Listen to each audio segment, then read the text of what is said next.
Batu seberat 300 kilogram bergerak sendiri tanpa sentuhan manusia. Macam mana boleh jadi?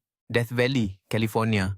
Batu-batu ni tinggalkan jejak panjang beratus meter. Siapa yang gerakkan? Misteri ni dah buat saintis keliru lebih 100 tahun. Teori hantu, alien, magnet. Tahun 2014, rahsia terbongkar. Tapi jawapannya buat ramai tak percaya. Bila malam sejuk melampau, air beku jadi lapisan ais nipis sekeliling batu.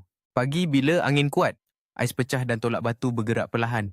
Kejap je, setiap batu gerak arah berbeza sebab bentuk dan berat tak sama.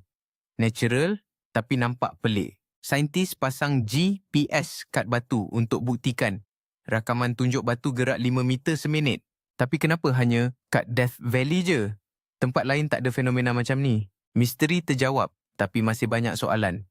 Alam semesta ni penuh dengan keajaiban tersembunyi.